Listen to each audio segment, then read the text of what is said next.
ஆண்டவராக இயேசு கிறிஸ்து நாமத்திலே உங்களுக்கு என் அன்பின் வாழ்த்துக்கள். இந்த நாளுக்கான இன்றைய மன்னா 1 யோவான் புத்தகம் 4ஆம் அதிகாரம் 8வது வசனம். அன்பில்லாதவன் தேவனை அறியான், தேவன் அன்பாகவே இருக்கிறார். பாருங்க, அன்பான கர்த்தருடைய பிள்ளைகளே, கிறிஸ்தவத்தின் அடித்தளமே அன்புதான். அன்புதான் ஆதாரம். அன்பில்லாதவன் தேவனை அறியான் என்று வசனம் சொல்லுகிறது. ஆனால் நாம் சொல்லுகிறோம், தேவனை அறிந்திருக்கிறேன், நான் பைபிள் வாசிக்கிறேன், ஜெபம் பண்ணுறேன், ஊழியம் பண்ணுறேன், பிரசங்கம் பண்ணுறேன், அப்படியெல்லாம் நாம் சொல்லுகிறோம். ஆனால் அன்பு இல்லாவிட்டால் நாம் தேவனை அறியவில்லை என்று வசனம் சொல்லுகிறது. தேவன் அன்பாக இருக்கிறார். ஆகவே இதை கேட்டுக்கொண்டிருக்கிற அன்பான கர்த்தருடைய பிள்ளைகளை, ஒருவருக்கொருவர் அன்போடு விசாரியுங்கள். ஒரு ஃபோன் பண்ணி பிரதர் எப்படி இருக்கிறீங்க விசாரிங்க, அல்லது ஒரு டெக்ஸ்ட் மெசேஜ் அல்லது ஒரு வாய்ஸ் மெசேஜ் விசாரிங்க. அன்பு மிகவும் முக்கியம். அல்லேலூயா. சிலர் அன்போடு ஜெபிக்கிறீங்க, ஆனால் விசாரிப்பும் அவசியமாக இருக்குது. பாருங்கள், என் வீட்டை சுற்றி தண்ணி இருக்குது. மாதம் 3ஆவது சனிக்கிழமை நான் ப்ரேயர் நடத்துகிறேன். ஒரு சிலர் ஃபோன் பண்ணி விசாரித்தாங்க, ஒரு சிலர் விசாரிக்கவே இல்லை. விசாரித்தவர்கள் விசாரியாதவர்கள் எல்லோருக்காக கர்த்தரை நான் ஸ்தோத்தரிக்கிறேன். குற்றப்படுத்த இதை நான் பேசலை, ஆனால் கற்றுக்கொள்ள வேண்டும்.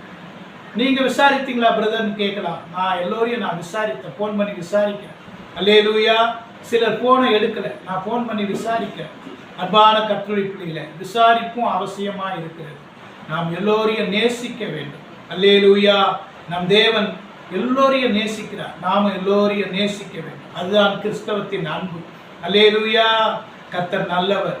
நீங்க மட்டும் இல்லைன்னா எங்கோ நான் சென்றிருப்பேன், எப்படியோ வாழ்ந்திருப்பேன், மண்ணுக்குள்ள போயிருப்பேன், மறந்தும் போயிருப்பா, மறந்தே போயிருப்பா. நீங்க மட்டும் இல்லைன்னா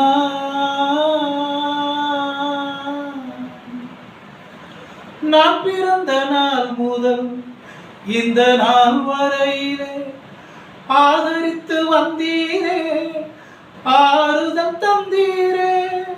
நான் பிறந்த நாள் முதல் இந்த நாள் வரையிலே ஆதரித்து வந்தீரே, ஆறுதல் தந்தீரே. எப்படி சொல்வேன், என்னென்னு சொல்வேன் நீ செய்ததை, 1 2 3 என்று எண்ண முடியாதே. நீங்க மட்டும் இல்லைன்னா எங்கோ நான் சென்றிருப்பேன், எப்படியோ வாழ்ந்திருப்பேன், மண்ணுக்குள்ள போயிருப்பேன், மறந்தும் போயிருப்பா, மறந்தே போயிருப்பா. ஆண்டவரே, இதை கேட்கிற ஒவ்வொரு மக்களோடு நீங்க பேசுங்கப்பா. அன்பே பிரதானமா இருக்கிறது. கிறிஸ்துவின் அன்பே பிரதானமா இருக்கிறது. ஒருவருக்கு ஒருவர் விசாரிக்கட்டும். ஆண்டவரே, ஒருவருக்கு ஒருவர் அன்பு செலுத்தட்டும். ஆண்டவரே, நீர் ஒவ்வொரு மக்களோடு பேசுங்கப்பா. ஆறுதல் இல்லாதவர்களுக்கு ஆறுதல் உண்டாகட்டும், சமாதானம் உண்டாகட்டும், சௌக்கியம் உண்டாகட்டும். ஆண்டவரே, நீர் ஆண்டவரே கிரியை செய்யப்பா. இயேசு கிறிஸ்து மூலம் பிதாவே. ஆமென். கர்த்தர் தாமே நம் ஒவ்வொருவரையும் ஆசீர்வதிப்பாராக. ஆமென்.